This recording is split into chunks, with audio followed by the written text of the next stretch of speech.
Yo, what's going on, y'all? This is Marcus Rosa, aka Mazuma TV, back at y'all with some more boxing talk, man. I hope everybody's having a blessed, beautiful, positive, productive night. I hope you had a great day overall, man. I'm back at y'all with some more boxing talk. We're gonna get into the Subriel Matías versus Dalton Smith press conference. We're gonna speak about Devin Haney calling out Lewis Crocker on social media for a unification fight. Then, of course, we're gonna get into Jaron, Ennis, and Vergil Ortiz update or the lack of one.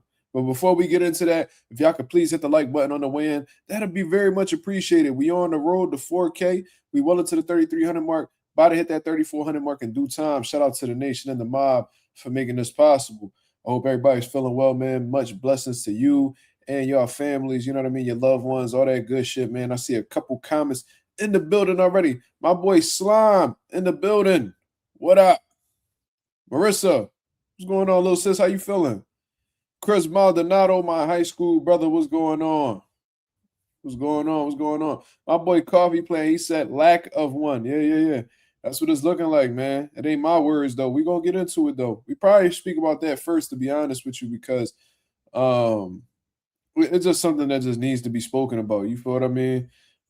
Because, the longer that this shit drags along, the more I just feel like this fight ain't gonna happen, y'all.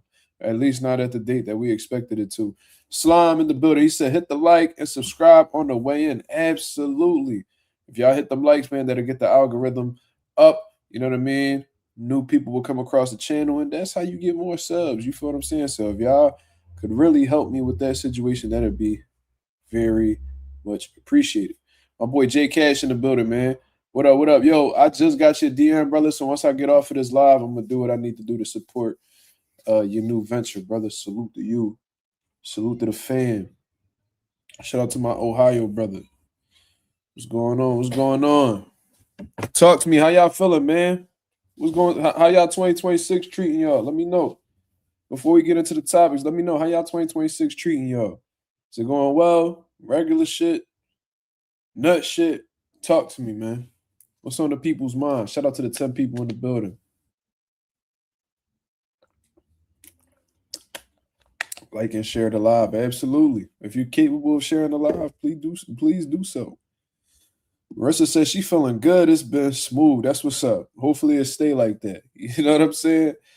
Everything's been going well for me. I can't complain.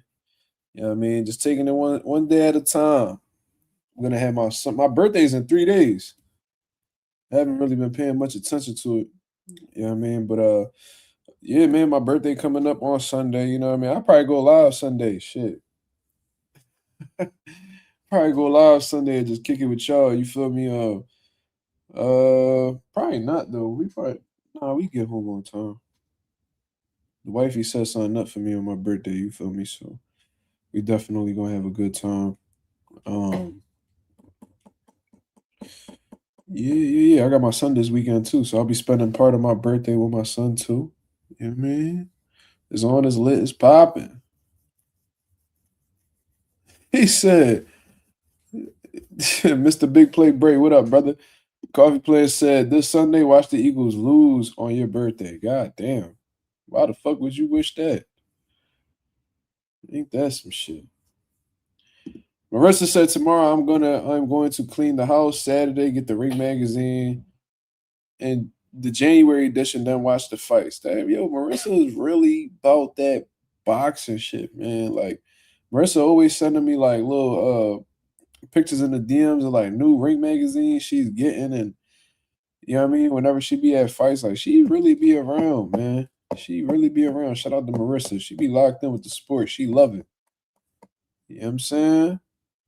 Mr. Big Play Bray says, happy early birthday. I appreciate that, brother. Thank you. That'd be the only thing I don't be really looking forward to on my birthday is all them text messages and DMs and shit, FaceTimes, phone calls. I'm like, bro, that should be frying me. But you know what I mean? It's good to know that people, you know what I mean, want to wish me a happy birthday. It's a beautiful thing, actually.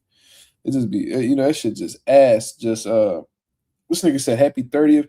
Coffee, go fuck yourself. You know how old I am, motherfucker. Well, at least you know I ain't 30, so I don't even know why you always feel like you gotta fuck with me. You don't even be in the chat all like that. But when you do, you want to talk shit. Punk ass motherfucker. Slime said, hopefully the Pats and Eagles play in the Super Bowl. Man, I don't even want to see that for real, bro. I don't think the Eagles are Super Bowl ready. Like how the way they've been looking during the regular season, nothing's really giving me reassurance, in my opinion, that they're Super Bowl worthy. You know what I'm saying? Happy 85th. Fucking fat motherfucker. I hate this clogged artery having dark neck bastard. Patriot gang. Oh, here go Justin. Here go Justin Jackson. There you go. On that nut shit. Don't be bringing that fuck shit over here, man. Leave me the hell alone. Sign off. Let me stop fucking with y'all and get into this boxing talk. You feel what I'm saying? Shout out to everybody that's in the building, man. We about to get into it. Let's get into this video right here, man, because I had a lot of people asking me like, what's the updates with the Jaron Ennis situation? Because all of a sudden I'm like a Jaron Ennis insider. The whole time I be knowing just as much as y'all about 95% of the time. You feel me? But a lot of people been asking me, yo, what's up with the Boots fight? Is this shit locked in? And blah, blah, blah. I'm like, bro, I really can't tell you. Like, I've reached out to people, who close to Boots, you know what I mean? And they can't really give me any type of confirmed rumors. And people was thinking, like, you sure? Like, you sure you just try to keep your mouth shut, bro? No, that's not the case at all, bro. If I knew something, unless I was told not to say it, I would tell you. You see what I mean? And I haven't heard anything positive with the ongoing Jaron Ennis and Vergil Ortiz situation, man. And if you don't want to believe me, most of y'all don't like to believe when the black or brown motherfucker tell you some information. For some reason, y'all always believe the white man, though. So let's hear it from the white man himself, Eddie motherfucking Hearn. Live and hope. Let's hear it. Do you have any updates on Vergil versus Boots? No, is the answer. I mean, we kind of wait in hope, I guess. Like, we keep being told that things are progressing, but then we don't really get anywhere. We will have to make a move. So Boots is due to fight at the end of March. Could that go to April? Maybe. We don't want it to, but we've got to make our own moves. With all due respect to Vergil Ortiz, he doesn't have anything other than people saying he might be the best 154 in the world. And that's the same for Jaron as well. That's why the fight makes so much sense, because it's the best be the best. But it's not like he's a champion and, we have to kind of sing to his tune. We're being as courteous as we can. Yeah. But sooner or later, we have to make another move. But it would be a very sad day for boxing if Vergil Ortiz doesn't take that fight. Because everyone knows that's the best fight in American boxing right now. So we live in hope. That's Eddie Hearn's words, not mine. Those are Eddie Hearn's words, not mine. Now, what do I take out of this whole situation? It's not a DAZN issue. It's not a Jaron Ennis issue. It's not a Matchroom / Eddie Hearn issue. This ain't a Boost promotion issue. No. It's a Vergil Ortiz team issue. You know what I'm saying? I don't even know if it's really a Golden Boy situation, because from what I've heard, or from what I heard Eddie Hearn say publicly, Matchroom and Golden Boy sat in the room and they were able to agree to a fight, right? It's clear, in my opinion, it's clearly obvious who's the problem in this situation, or at least is holding up this whole situation. It has to be Vergil Ortiz's team. It has to be his manager. I don't know if it's his father, Vergil Ortiz Sr. I don't know if it's Rick Meridian. I don't know who it is, but it has to be one of them. You know what I mean? It has to be one of these people that's really being unrealistic in negotiations, or asking for things that just really don't seem practical. You know what I'm saying? In my personal opinion, I don't know what's going on behind the scenes, but I think they're trying to squeeze every bit of juice left from, when y'all motherfuckers is y'all squeezing every bit of juice up out of the orange. You see what I'm saying? And they trying to make sure they get every last drop. You feel what I'm saying? Even if that drop doesn't make doesn't really change too much about the drink or whatever the case is. They trying to get every single thing that they can up out of this situation. And the zone is like, yo, we don't have this financier and Turkey Al Sheikh trying, back in this fight. You know what I mean? This is simply coming off of, the muscle. You see what I'm saying? And we're not people like Turkey Al Sheikh who are okay with losing money for fights.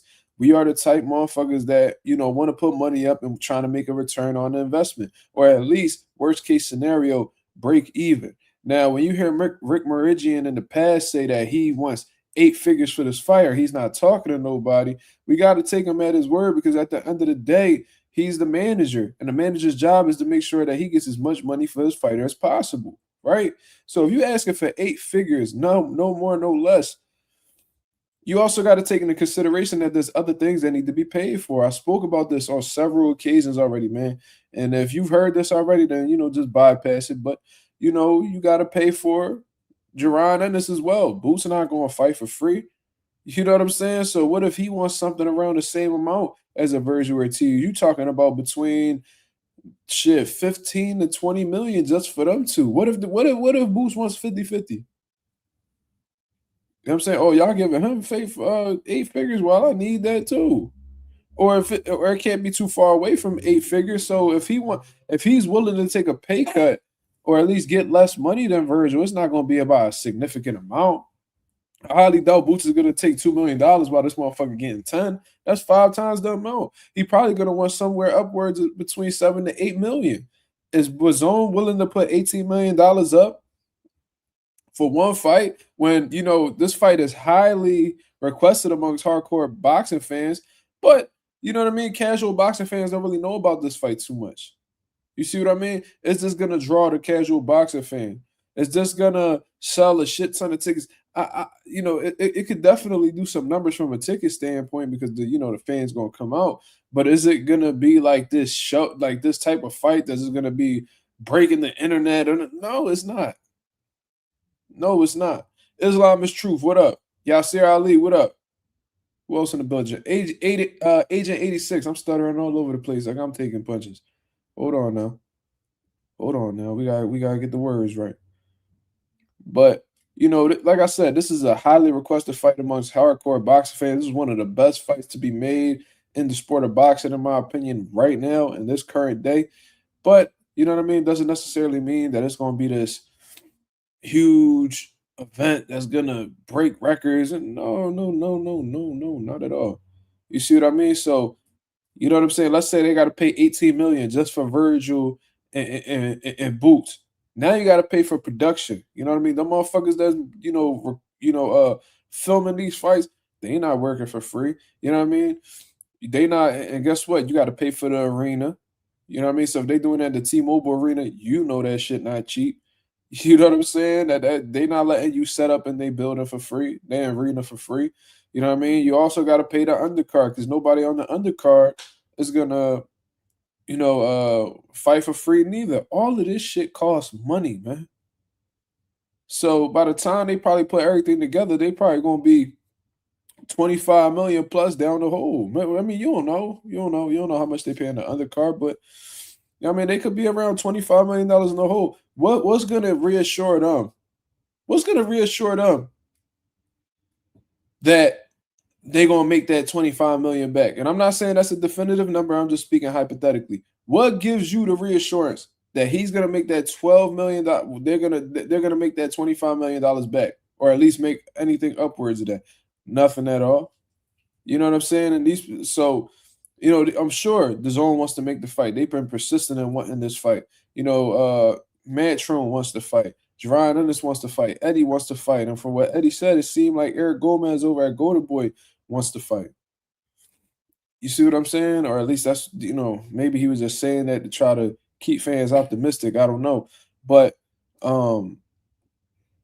we want this fight, but you know what I'm saying? Just like anything else in business, we ain't about to, take a loss trying to make the fight. You know what I mean? It has to make sense all around the board. If we putting up the money, what can y'all do to reassure us that we gonna make that money back? You see what I mean? That's what this business shit is about. Niggas not spending their money just because they try to feed these networks. These motherfuckers that work for these networks, You know what I mean? Or these motherfuckers that work at the zone, they gotta feed their families too. You know what I'm saying? So I don't know, man. Me personally, maybe they just and I think that's why they try to get Turkey Al-Sheikh involved because and Rick Meridian brought this up, not me. Although he's made it clear that Turkey isn't really interested in the fight, which I don't really understand in all honesty. You know what I mean? It might be some little hidden animosity there, who knows? But one thing I do know is that they're trying to get Turkey Al-Sheikh involved because I think that's probably going to be the only way that Vergil and his team is going to get the money that they're looking for. But is Turkey going to be willing to pay a shit ton of money to make that fight if it's not in Riyadh? That's a whole other discussion. So, definitely unfortunate thus far. You know what I'm saying? We're about to get into the second week of January. Supposedly they're supposed to be fighting sometime in March, and we haven't received any updates, any progress on this fight being made whatsoever.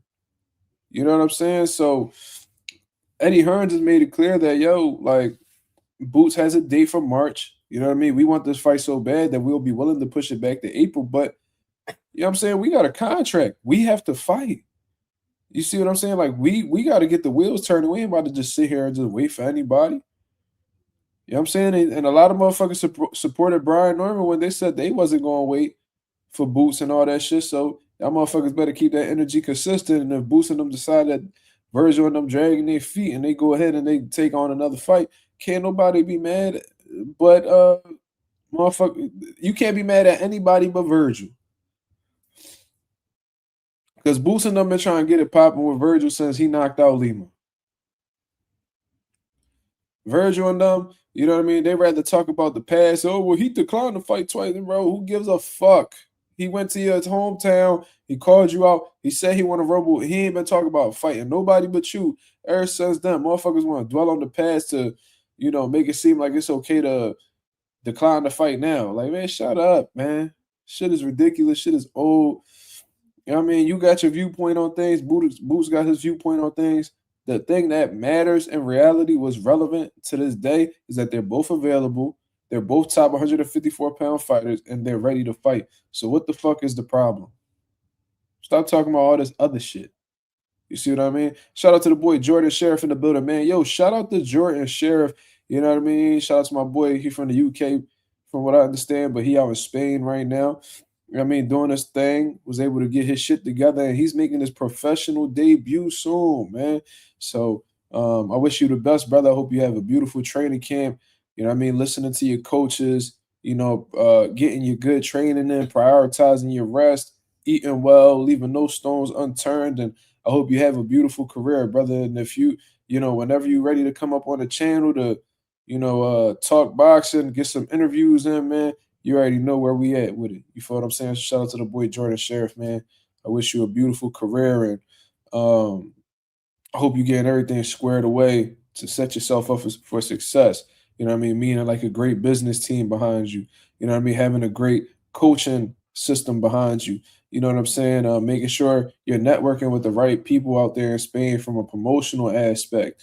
You know what I'm saying? It takes a lot of, you got to have a lot of the right pieces, in your career for things to really go smoothly and make the best out of it. So I hope you get all of that squared away and you don't really run into no mishaps. You know what I mean? Although that is pretty common in boxing. But I wish you the best on your career, brother. Shout out to the boy Jordan Sheriff. My boy Ralph in the building said, it's looking like Boots going to have to do what you said, Mark. Wait for who wins out of Bakram and Kelly. Well, from what I understand, they fight in January 31st. So, you know what I'm saying? Maybe that is a real option for him. And I was like, yo, I would rather fight for a world title before I fight Vergil Ortiz. You see what I'm saying? Because, Vergil Ortiz, he okay with just fighting for, motherfucking money. This dude, I don't know. Golden Boy is allergic to world titles when it comes to Vergil. I don't really be understanding. So I felt like if that Bakram fight was available first, then I would take that. I would be a world champion before I go ahead and fight Vergil for nothing. That's just me. You see what I mean? Like the winner of Josh Kelly and Bakram is still a great fight for Boots. You feel me? So if Josh Kelly gets the upset over Bakram, Josh Kelly versus Boots, fire fight. If Bakram goes ahead and does, and gives motherfucking Josh Kelly the work, then Bakram versus Boots. That's another great fight, a dangerous fight for both guys. You know what I'm saying? Um, I don't know how Boots feels about the IBF, to be honest with you. Even though, but I'm assuming that he will be okay with the IBF because they're the first one that actually gave him an opportunity of being a world champion. So we'll see. We'll see, man. I'm really looking forward to seeing how the way Bachman performs, man, because they've been putting a lot of respect on dude's name. And I want to see how he rises to the occasion. It looked like Josh Kelly training his ass off. He looked fast, he looked sharp. You know what I'm saying? And I see some people, you know, calling the upset. So we'll see. Can Bachman get upset by Josh Kelly? Time will tell.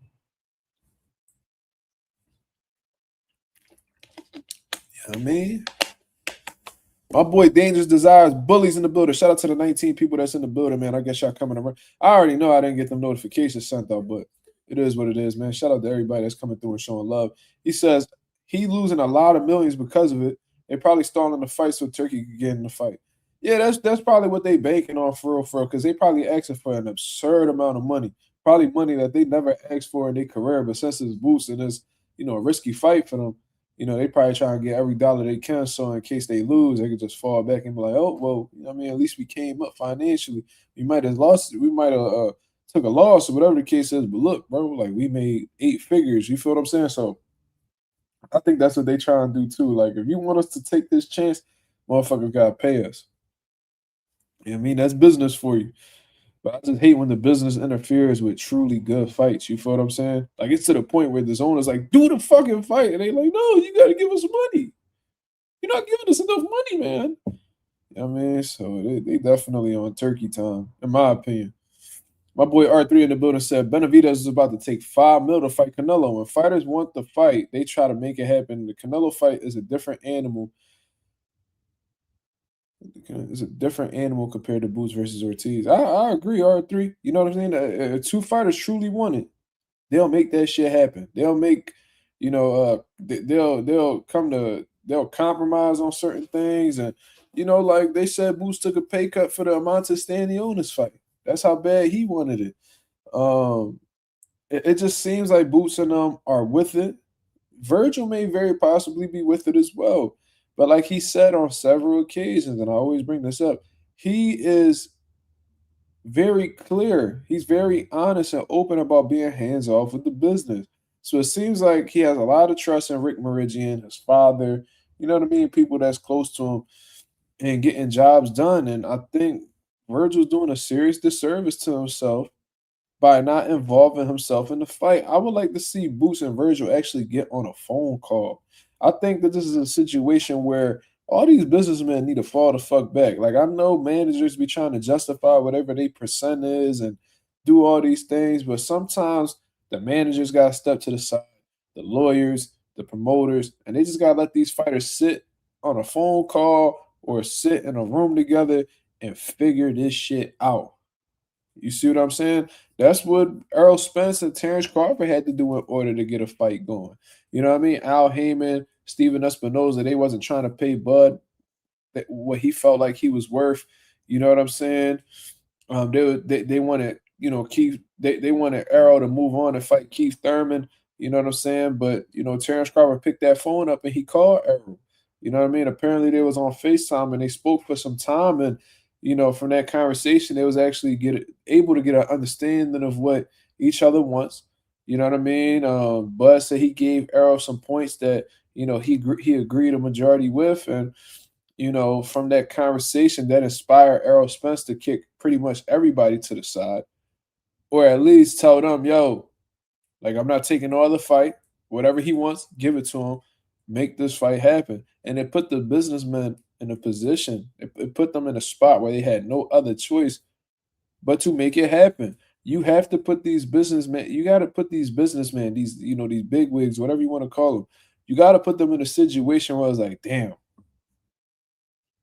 like we do work for this fighter at the end of the day. You know what I mean? And he is at a point in his career where he could call the shots. You know what I'm saying? He's being a bit stubborn. He doesn't want to listen to this detail, We have to follow through with his wishes. Because that, like, how can you justify what you're getting paid if you're not following through with what uh your job title promises? You see what I'm saying? So I think that's what it got to come down to, man. But you know, Boots and them, man, they got a clock ticking right now. Like, yo, we got a fight date in March.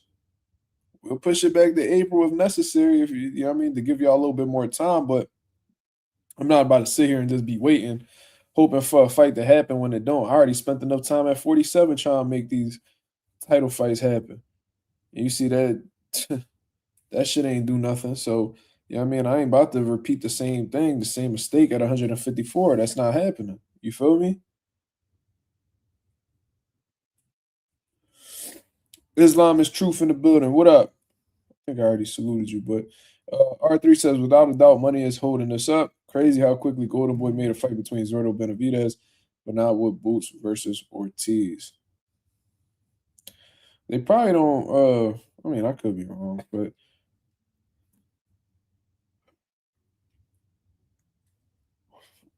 maybe they don't see Zordo as like being this next big star. I think Golden Boy is just trying to solidify like their next big star. You know what I'm saying? Like Ryan Garcia, he's gonna want out. Canelo, he got out of there. Jaime Munguia, he got out of there. You know what I mean? So it's pretty much like in terms of notable names, Golden Boy's left with Vergil Ortiz and fucking Kid Austin. You already know what type time Kid Austin be on. Moving scary as a motherfucker. So they got Vergil Ortiz. They recognize that he's talented, but they want to keep him undefeated.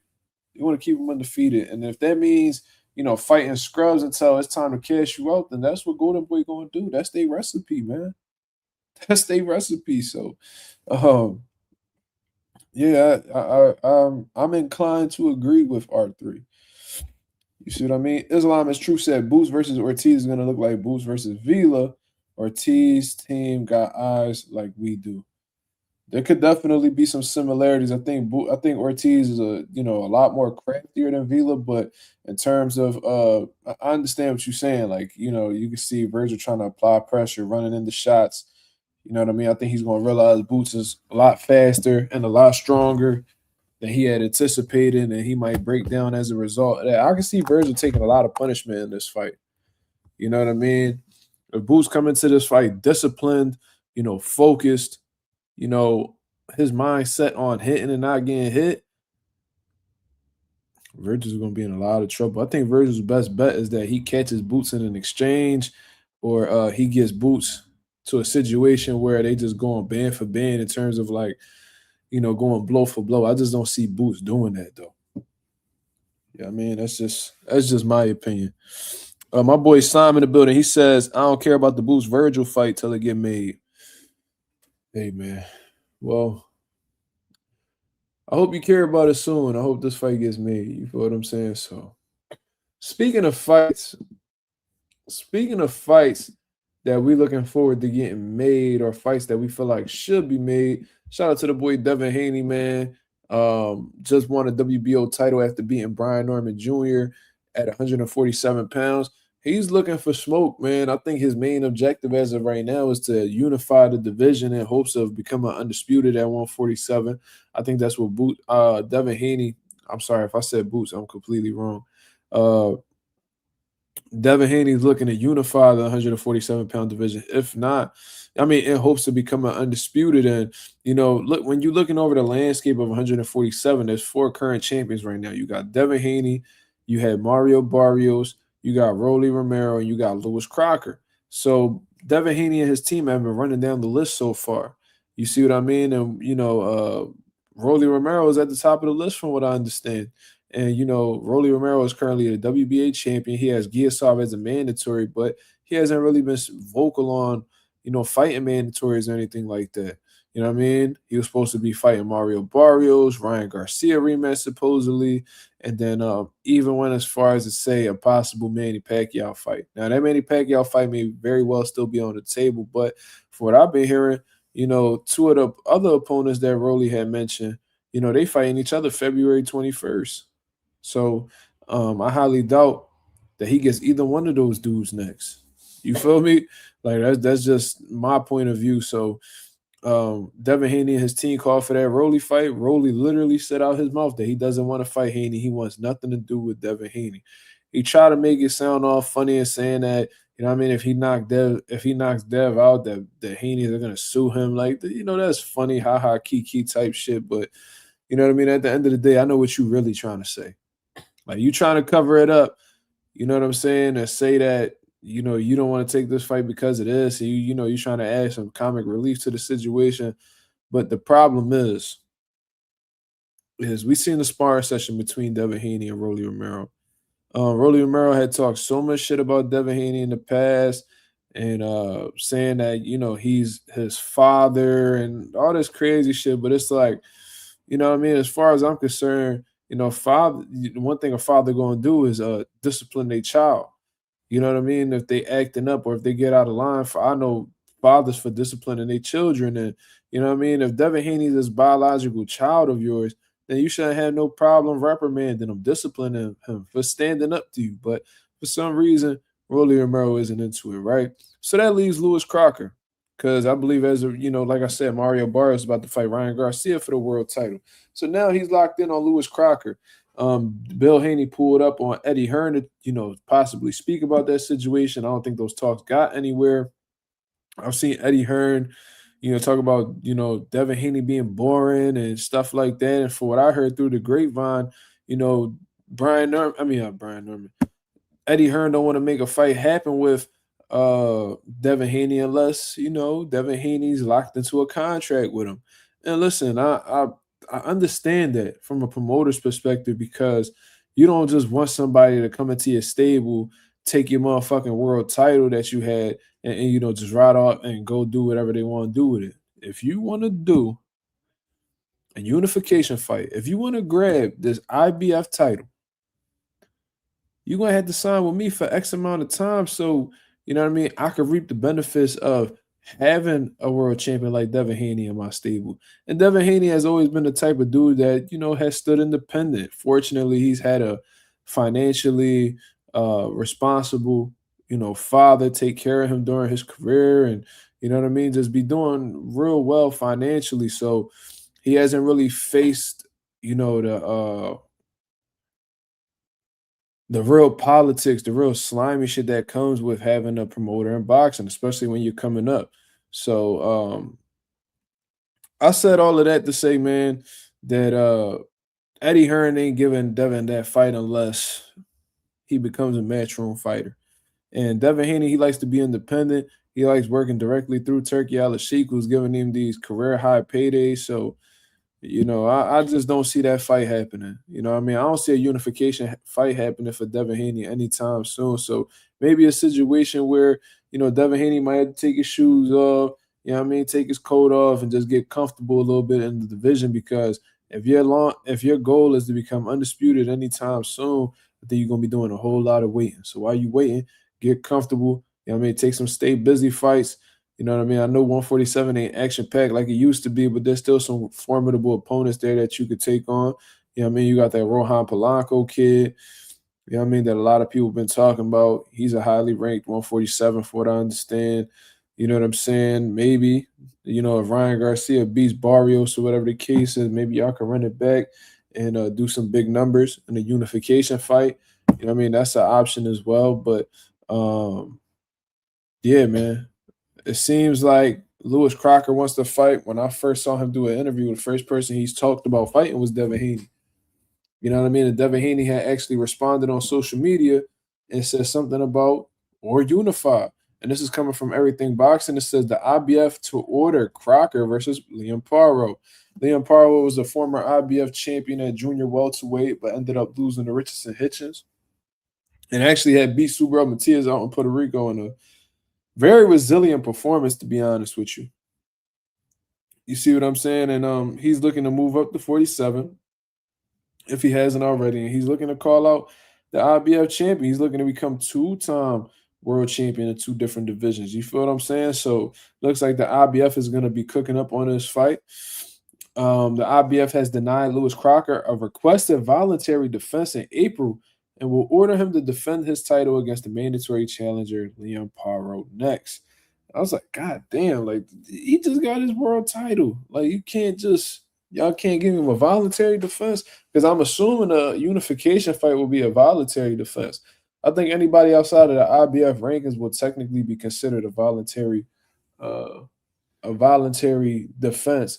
But they're like, nah, man, like you know what I mean. We not give you that voluntary defense in April. You know that'll be inconvenient to what we got going on. So we gonna go ahead and mandate you to fight Liam Paro, and y'all just gonna have to figure that out. So did Liam Paro just intercept this unification fight, possibly intercept this unification fight from Devin Haney? Very possible. Very possible. You know what I'm saying? That boy R3 said Haney might have to travel to fight Lewis Crocker. I only see it happening on the turkey card. I mean, yeah, that's likely. You know what I'm saying? That might be a Riyadh fight. You know what I'm saying? Maybe Lewis Crocker got to go over to maybe Dev got to go to the UK, but him traveling in order to win titles is not a new thing to him. You know what I'm saying? He went to Australia back to back when he became undisputed against Cambosis. So I don't really think that'll discourage Devin Haney at all. I've seen him in the UK multiple times, so I'm sure he has an idea for how the way fans feel about him over there. And I think UK would do. I think they'll be very receptive to Devin Haney. I think they'll really appreciate him, and that's why a lot of these fighters be wanting to move to the UK for because of the love that they receive from the fans. You know what I'm saying? I always hear how boxers say they get more love in countries like the United Kingdom than in their home country in the US. That could be for a variety of reasons. Boxing is a much bigger sport in the UK than it is in the US right now. But regardless, that's why a lot of people move over there because of the love that they be receiving.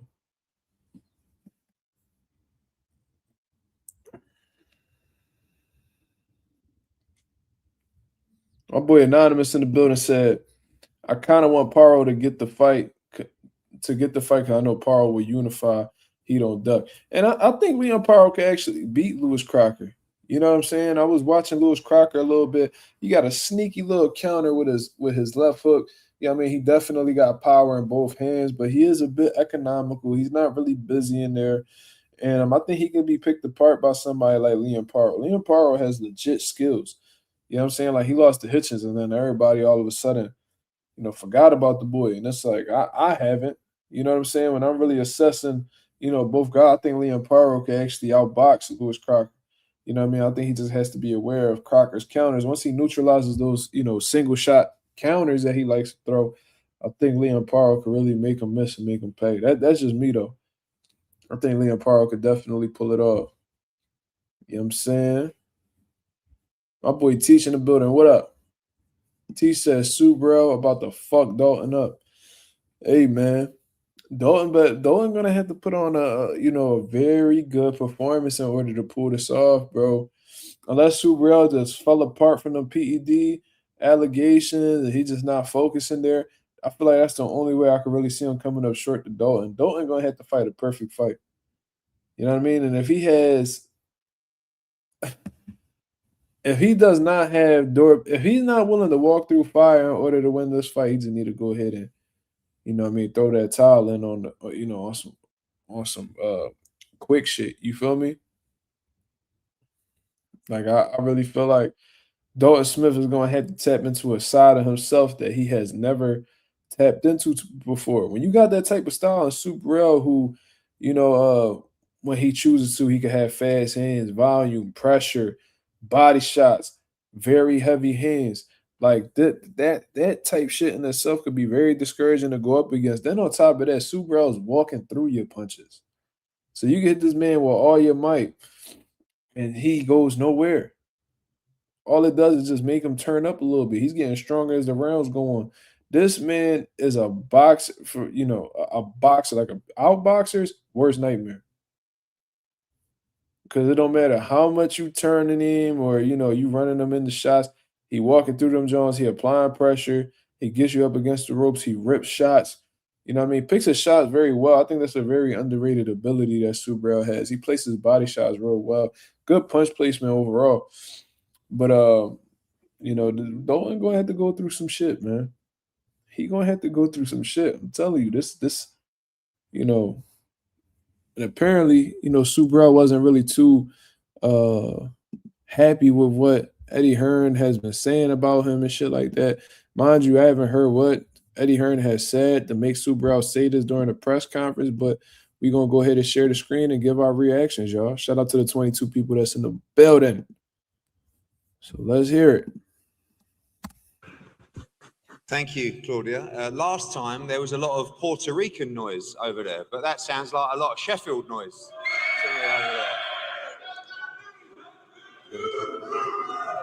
La vez pasada había Dalton got some smell. He got some motherfucking fans in New York. Okay. muchos boricuas, pero ahora está el ruido de Sheffield. Where have the Puerto Ricans gone? I don't know. No.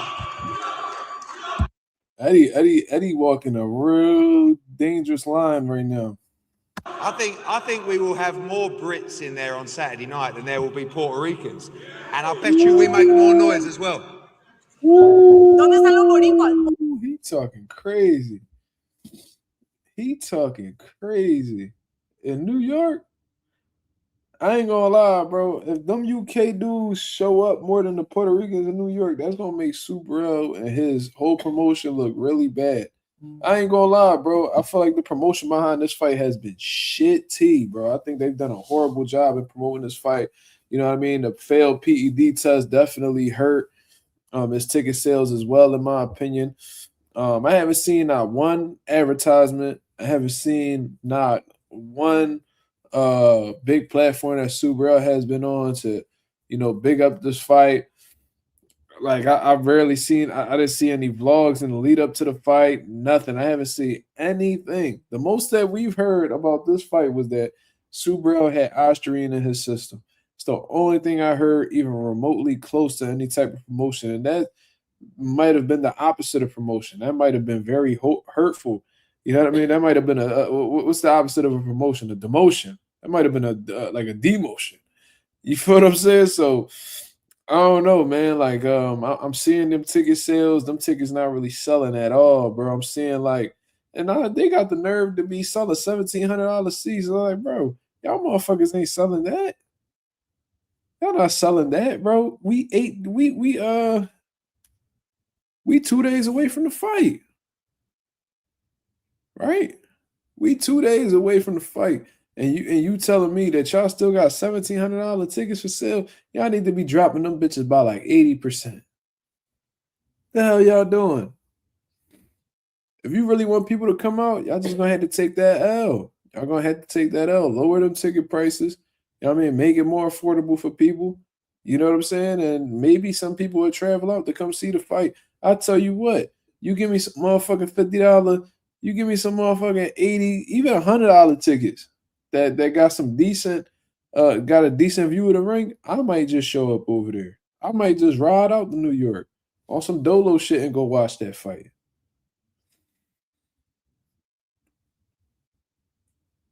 Ooh, Cedeno's fight is off? Oh, wow. That's a L. Then Anonymous adds on to it and he says, also, I don't understand why it's a pay-per-view. That really don't make no sense. And I heard this is an expensive pay-per-view. I heard this shit like $50-something. Between $50 to $55 for a motherfucking pay-per-view to see Dalton Smith and Subriel. Y'all out your rabbit ass mind. You know what I'm saying? Subriel ain't no star to be putting on pay-per-view, and neither is Dalton Smith. Motherfuckers barely know who Subriel is outside of boxing. You think they're gonna know Dalton Smith anymore? Get the fuck out of here. Let me see. Let me look up that pay-per-view price.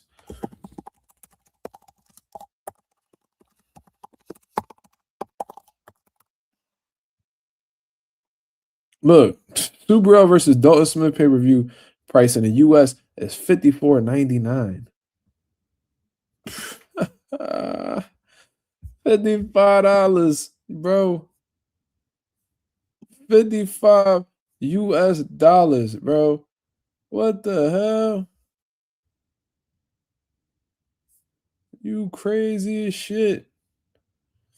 The pay-per-view.com price for Subriel versus Dalton Smith is set at $54.99 in the US. What?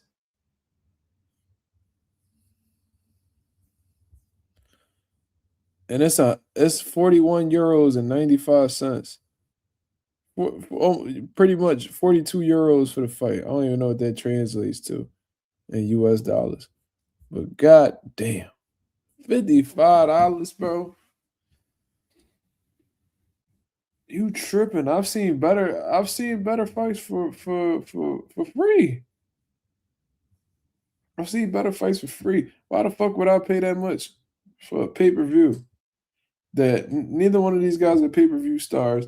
Neither one of these guys have proven to be pay-per-view attractions. Why? It's like you're asking for this shit to fail. You asking for this shit to fail. How many pay-per-views has Dalton Smith sold? How many has Subriel sold? Shit, it's probably damn near donuts. I highly doubt any of them headlined in a pay-per-view event before. What's giving y'all reassurance that shit going jump crazy? No, that shit's about to take a huge L. You know what I mean? Fresh Productions, whoever Subriel is signed to, y'all did a horrible job for this fight. Horrible job. So, I don't know, man. Super weird situation. Ralphie said they try to make their money back. Not going to happen. See, that's the thing. It's like everybody trying to make their money back, right? Especially when they invest into something. Like, you wouldn't invest if you knew you were going to lose money, right? But when y'all take this approach, very little promotion, no interviews, you know what I'm saying? Like if Subriel and them was smart, they be doing interviews with motherfuckers like Ack and Barack and shit like that, and or you know what I mean? Even getting somebody like Subriel on the Breakfast Club or Sway in the Morning. Like there's so many different things y'all could have did to really promote this fight, but we haven't seen shit. Not a single thing. And you know what's crazy? These promoters will do very little to promote their fighters. And then when their fighters don't sell or they don't do well in the pay-per-view department, then they want shit on the fighter. Bro, your fighter's numbers are a reflection of you as a promoter. You see what I'm saying? So, I don't know, but let's continue on with this video. Oye, en serio, ¿dónde están los boricuas? They're celebrating octavitas right now. There you go. See, you just had to do it in Spanish. Él asegura que para el próximo sábado van a haber más de Sheffield que boricuas y van a hacer más bulla que los boricuas. ¿En serio?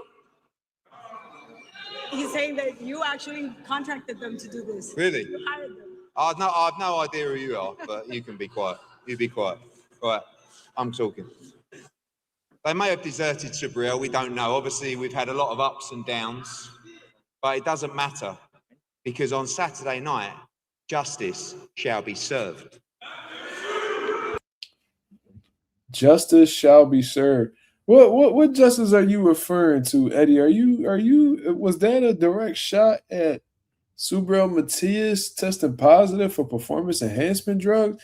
Don't act like you're this person that is so against PED tests or people who test positive for PEDs are automatic criminals. You're saying justice is served. So you with you saying that you're going into this believing that there was some type of injustice done in the lead up to this fight. Is it because they cleared Subriel? Is it because the WBC let him keep his belt?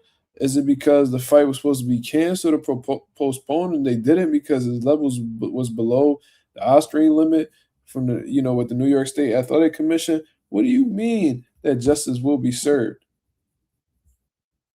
You got a lot of nerve to be saying justice is served when you was the main one back in counter Ben play when he had drugs in his system. He has to follow his due process.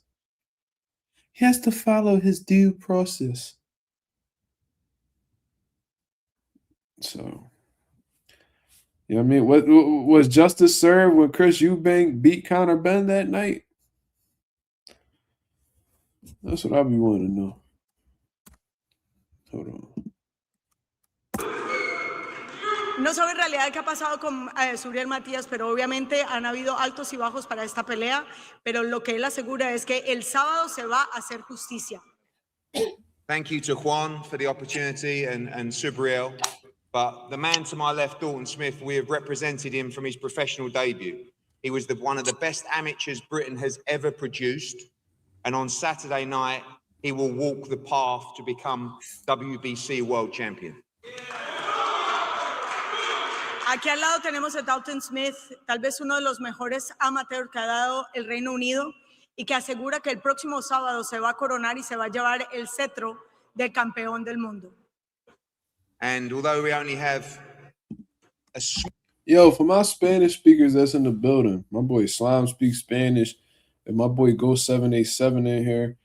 How are y'all rating these translations? Because I'm hearing some of what she's saying. And you know, I don't speak Spanish all the way fluently. I do speak it, but not fluently. It sounds like she's on point with some of the shit that she's saying, but it also seems like some of the things that she's saying isn't like translated very well, in my opinion. But y'all let me know what y'all think. My Spanish speakers in the building. Is she doing a great job translating or what?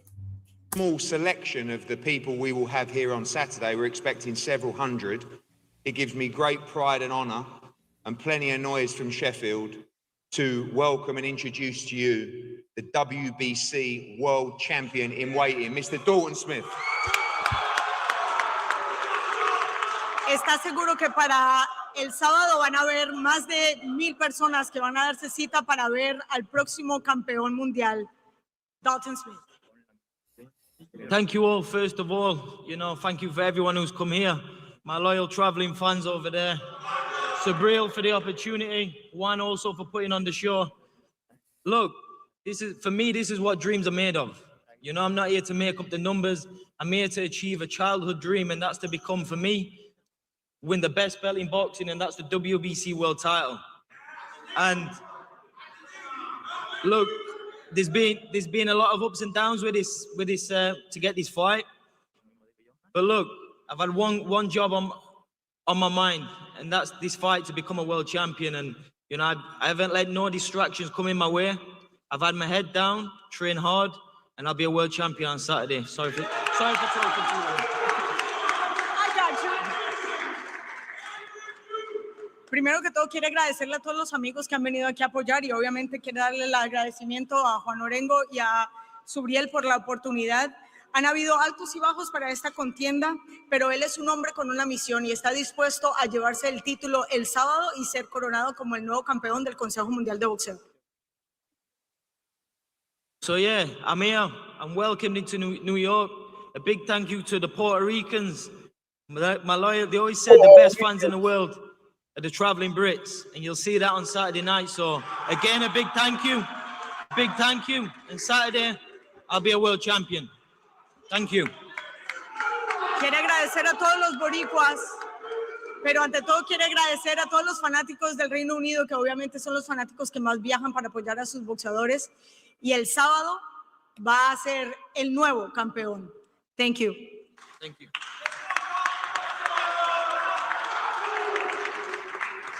And now, it's time to introduce the WBC World Super Lightweight Champion of the World. My boy R3, I didn't even know that you spoke Spanish, brother, but he said she's all right, but I wouldn't hire her respectfully. She doesn't say everything and sometimes adds her own words. Yeah, that's a problem for me. You know what I mean? Because to me, as a translator, you need to be saying verbatim what they're saying in a different language. I think that's what separates, you know, a regular translator from a great translator. And I'm listening to what she's saying, and I'm like running it through my mind. I'm like, well, I didn't hear him say this. She added this. Didn't hear him say this. She added this. So, yeah, I see exactly what you're saying. Yeah, this is something. Yeah, she's not that good. Yeah, I mean, no disrespect. She's just not a good translator, in my opinion. And she dressed like she in the motherfucking Air Force or something. I don't know what type of time she on. Subriel Matías. Y es momento para presentar al actual campeón del Consejo Mundial Superligero, Subriel Matías. ¿Vale? Oye.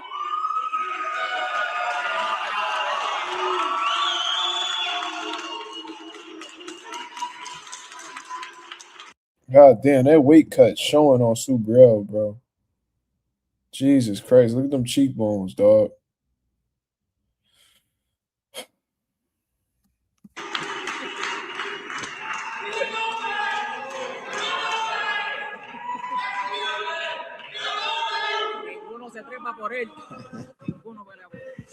Primero que nada, buenas tardes a todos. Me gusta la energía que están trayendo, ¿verdad?, los fanáticos de Dalton. Bendiciones y les deseo éxito este sábado. Y Eddie Hearn, estoy aquí, la pelea sucede, mi promotor te ganó la subasta. Sabe, como quiera, contratiempo o no, se va a hacer realidad. Quiero que tengas eso presente. Well, first of all, good afternoon. I am here. Many blessings to everybody. I wish them and all of them a lot of success on Saturday. But I'm here. The fight is going to happen. And my promoter did get the fight. So we'll see what happens Saturday. It's going to be a great fight.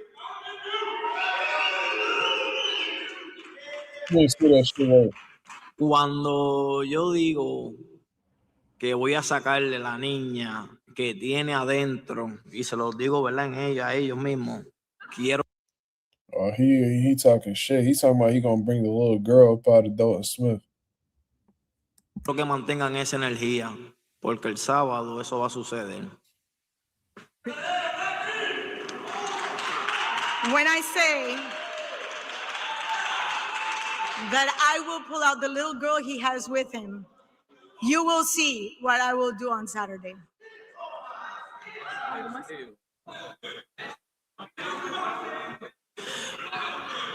Ustedes se van a quedar atrás allá echando porra y Dalton es el que tiene que responder por ustedes. Así que el sábado los veo y espero que mantengan esa energía. I'm gonna tell y'all this, and maybe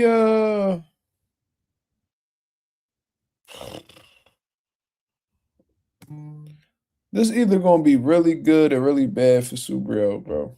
Like, I don't think there's gonna be any in between. This is just a prediction. I'm not sure what's gonna happen, but I think this is either gonna be like a fucking brutal win for Subriel, like he beats the dog shit out of Dalton Smith, or this nigga just lays a fucking egg. Like with everything that's been going on, and you know the little things that I'm noticing, he either gonna be on some straight, he gonna be on all dog shit, pack Dalton up, whatever the case is, make him quit, whatever, or this motherfucker just gonna get, because he already done got cooked in Puerto Rico. So wouldn't it be a motherfucker to see him get cooked in the city that has the most Puerto Ricans in it? So that's just what I think.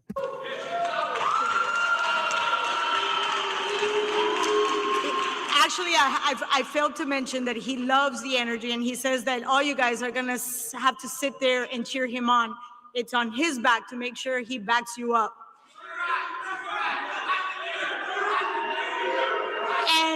And he will have something to say later on. Anything else? I guess we're done. That was quick, short, and concise. Well, since everything was said and done, I will open this opportunity for the press to ask questions. Before we do the face-offs, I will open the floor for anybody in the media to ask questions. Please, there should be a mic around. If you could identify yourself. Could you help me? Right there. Right there in the black and orange. Hi, my name is Kevin Garcia, aka the Puerto Rican Kid KG, and my first question is for Eddie. Eddie, one of the things that Subriel just said is he said, "Look, the event is going to go on. You know, my promoter won the bid for this fight, and it's something you guys have to deal with." Is there any sort of bad taste left over, or any sort of like feeling of resentment of not having won the bid for this event and being the lead promoter? Yeah, I mean, it would have been nice to do the fight in Sheffield, but it's going to be even sweeter when Dalton Smith smashes him in New York on Saturday night, to be honest with you. So that's how you become, that's it. Look, you know, Juan, he won the bid, he put up the money. Respect, that's why we're here. We're never going to pull out of the fight. When you do it away from home, it's even more special. And if you're good enough, you win anywhere in the world. And we are good enough. And you go down as a British great when you win on Saturday night. So, yep, fair and square, no problem. We thought we were going to Puerto Rico, so we're even happier to be in New York, but we would have gone to Timbuktu. It doesn't matter.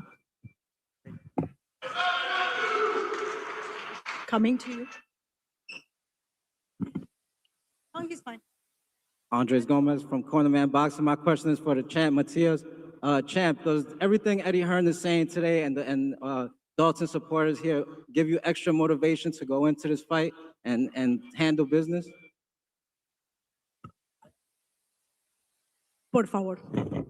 Campeón, con todo lo que ha dicho Eddie Hearn. No, el rival mío es Dalton, no Eddie Hearn. ¿Sabe? Eddie Hearn, él es promotor.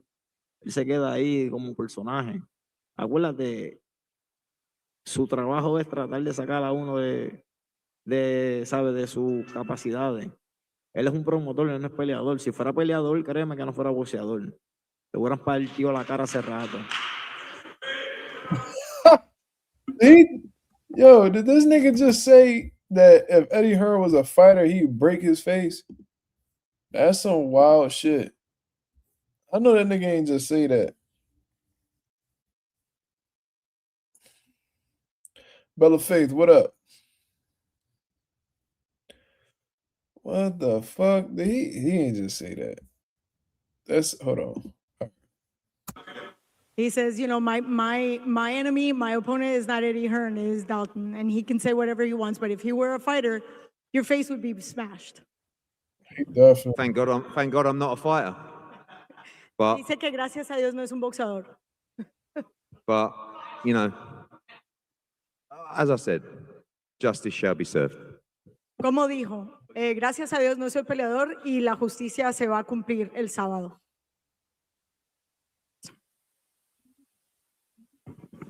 Eddie's Kevin Garcia. I just want to follow up on that statement. You've said that a few times. What do you mean by that? When you say justice shall be served, what?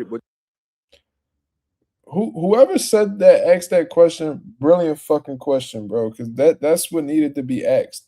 You know, part of being media is asking questions. You know what I mean? Even if it's simple.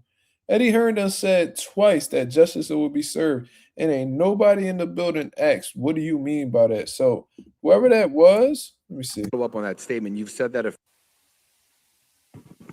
Eddie's Kevin Garcia. I just want to follow up on that statement. You've said that a few times. What do you mean by that? When you say justice shall be served, what justice? That is Dalton Smith's dream. It's his, you know, the roadmap. It's something that he deserves, and I believe he deserves to be world champion on Saturday night. You've got to be good enough to do it. He's good enough to do it. You being around the bush, nigga. You don't want to say it. Why you don't want to say it? Why you don't want to say it? You know what you mean when you saying justice will be served. What your answer had nothing to, what says justice about that? That is Dalton Smith's dream. It's his, you know, the roadmap. It's something that he deserves. His dream, the roadmap, what the fuck that got to do with justice being served? And I believe he deserves to be world champion on Saturday night. You think he deserves to be a world champion? For justice to be served, that would mean that there was some type of injustice done. Typically, right? Again, that's just me using logic as a fucking man. So what do you mean justice will be served? What injustice was done for you to say that? Sound like he beating around the bush. Got to be good enough to do it. He's good enough to do it. And he will do it on Saturday. La pregunta fue, ¿a qué se refiere cuando dice que la justicia será cumplida el sábado? Dice, para Dalton Smith, este ha sido un sueño desde su infancia y que obviamente él ha pagado todo lo que tiene que hacer, ha recorrido un largo camino para llegar y se va a llevar el cetro. Camino. No joda. Camino el mío. Yo sí me he tenido que joder. He says, journey, my journey. I've had to eat a lot of crap. Si a eso no... You've definitely eaten a lot of crap. Si a eso se refiere, pues, ando still, es lo que va a pasar. If that's what you're referring to, and still. Él trató de sabotear con lo de la prueba, porque yo sé que fue él y su equipo que sacaron. Déjame mejor quedarme callado. Hi guys, thank you everyone for your time. Why My name didn't you is, translate Josh that? Frank. I represent sociology of the sweet science. Why didn't they translate that? Bro, what the fuck are these people doing, bro?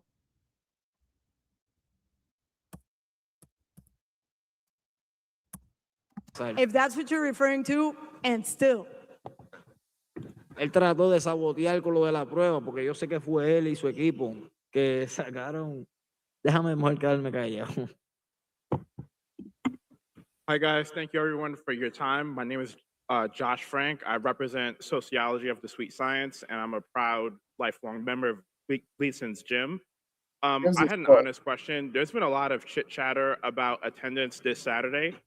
And for both the promoters and the fighters, if you could give a message to a fan that is not sure about tuning in, what would you say? What kind of commitment or promise can you make that fans can expect a good show?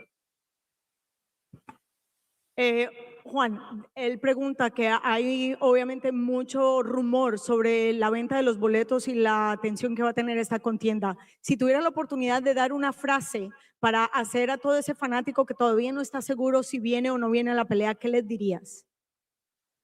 Bueno, respecto a la pregunta de él, todavía faltan días. Nosotros, la cultura de nosotros lo deja todo para el final, pero el evento está en pie, el evento se va a dar. Es un evento de primer orden, no hay por qué dudarlo. Pero ¿qué le dirías para que se emocione y cambie de opinión y se venga? Ya todo el mundo sabe que esto es una pelea de nivel A. Todo Puerto Rico lo saben los ingleses, los fanáticos del boxeo lo saben. Esperar que lleguen. That's it. Well, you know our culture. There's a couple of days left, and culturally speaking, we always leave everything for the last minute. So I just made emphasis on what would make it interesting. He says, well, this is a top of the class type of event, and the event is going to happen, and people will show up. The English know it, the Puerto Ricans know it. The event will happen, and I know they will show up.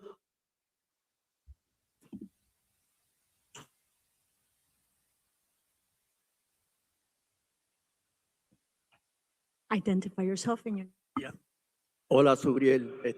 José Camachito Rivera from Chosen One Productions, vocero latino. Eddie Hearn dijo que van a haber más ingleses en el Barclays Center que boricua. ¿De verdad tú piensas que eso puede ser posible? Bueno, si fuera el caso, está bien, como quiera, la decisión no va a cambiar. Under Steel es lo que va a pasar. The question was, Eddie Hearn said that there's going to be more people from the UK than Puerto Ricans. What does he think about that? He says, well, even if that is the case, that's not going to change the result. And still. Okay. Any more questions? Oye?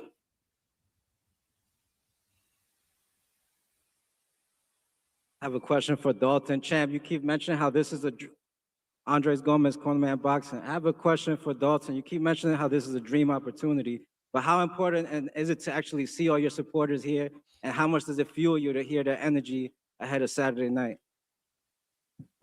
Yeah, thank you for your question. You know, I got into boxing at 6 years old, and the dream is to become a world champion, and to do it in New York with traveling supporters. You know, I looked up to one of the greatest of all time, rest his soul, the legend, the hitman, Ricky Hatton. What he did, the nights he had, you know, he inspired us. Greatest of all time, Ricky Hatton.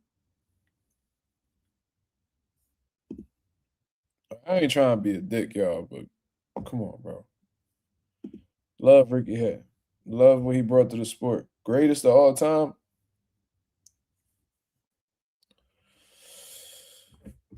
All right.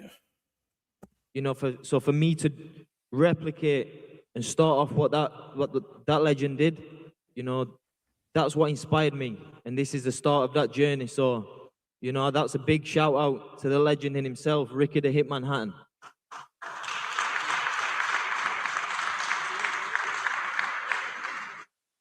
Any more questions from the back? No? Everybody's answers. So let's not forget, this is payperview.com. It's already streaming. It's also available via DirecTV. Tickets are on sale on Ticketmaster. So don't forget, let's not wait till the last minute. Let's stop being so Hispanic. But that's what we do, right? Anyway, I want to thank everybody for showing up and, sharing your time with the media. Muchas gracias a todos por estar aquí y compartir su tiempo con los medios de comunicación. No se nos olvide, compremos los boletos, están disponibles en Ticketmaster. Va a salir en vivo y en directo global en pay-per-view por streaming. También va a estar disponible en varios proveedores de cable, como también DirecTV. We're going to do the face-off right now, so make sure we have space so we can take almost... Like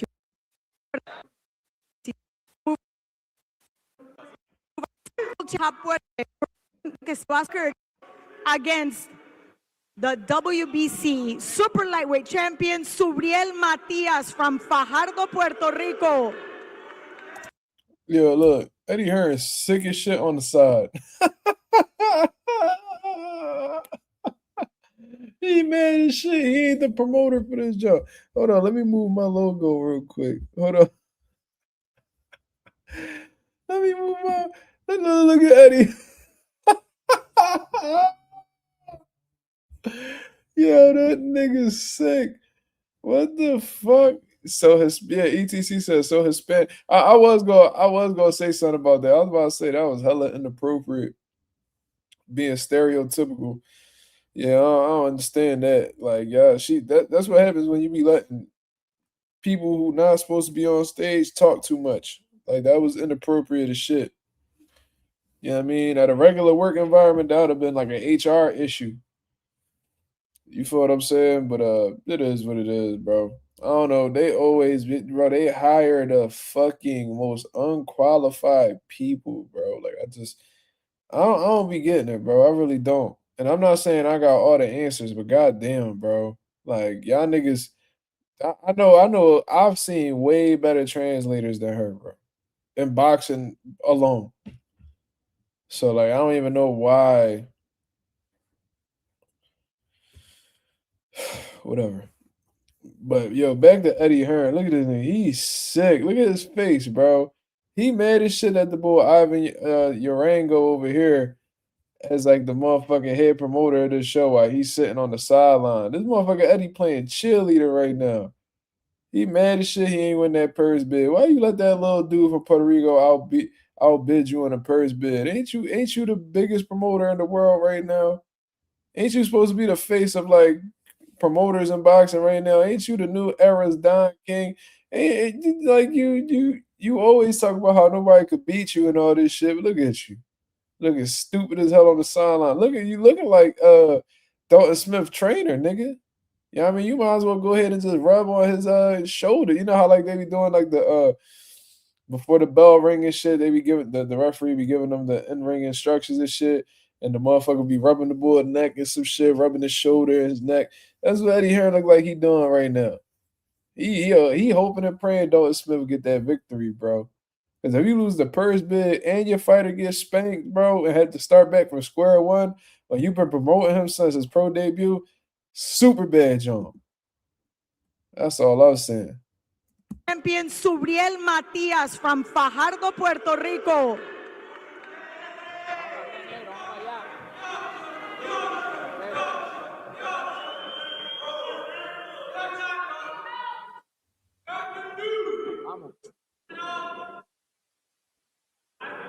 Now that's a stare down.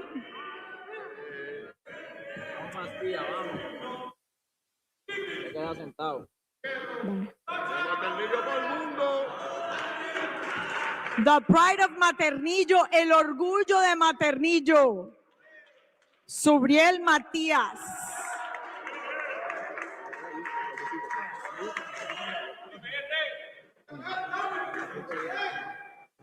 Thank you very much, gentlemen. Muchas gracias, caballeros.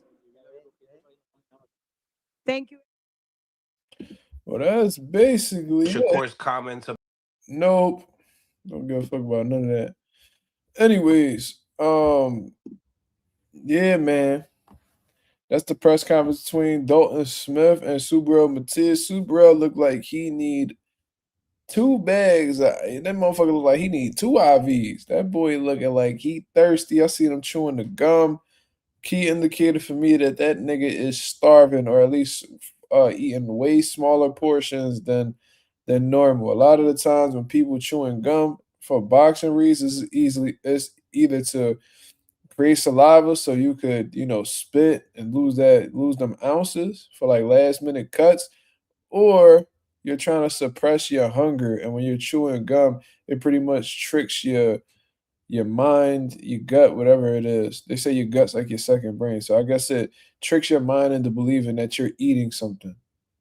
So I don't know, man. I don't know. Subriel but he kind of looked that way against Albert Puello as well. But when you notice the end of that Albert Puello fight, looked like he had ran out of gas. Mind you, it was a high-paced fight. So shit like that is bound to happen, but probably ran out of gas because Subriel done left some fight in that gym. And plus, he does seem to blow up in weight after fights. So we'll see. We'll see how his performance holds up. But yeah, man. We got ourselves a fight. And tomorrow will be the weigh-in. You know what I mean? Subriel need to make sure he get an early morning weigh-in, because the way he look like his cheekbones and all that boy look cooked. Has he ever looked like this before? I'll start my parlay with him first. Yeah, I thought he looked like that against Albert Puello. A lot of people, there was like a video of Subriel hopping out of a car, and it looked like he was limping, and he looked like, cheekbones all crazy. But, he was still able to perform really well against Albert Puello and actually pull off the W. So the answer is yes. We have seen him like this before, but just because we've seen him like that before doesn't mean that he's gonna perform the same way. You know what I mean? I think the more you cut down to a certain weight, the more it hurts you, especially when you're clearly growing out of the division.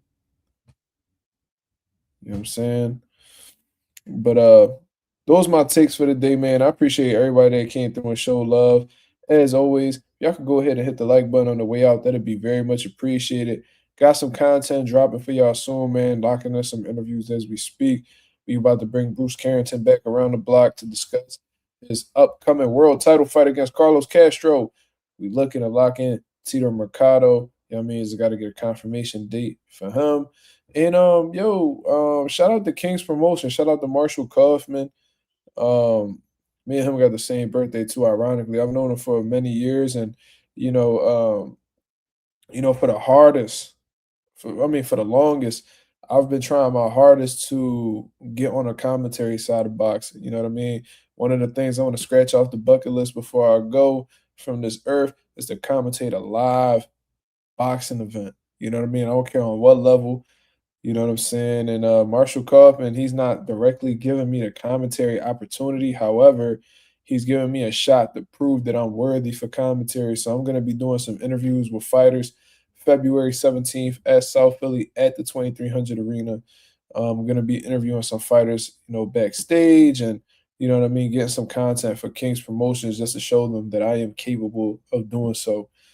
So I'm really looking forward to that. That's a huge opportunity for me, especially, like I said, when my goal is to, talk boxing, do commentary, all that good stuff, man. So we got some good things in the works.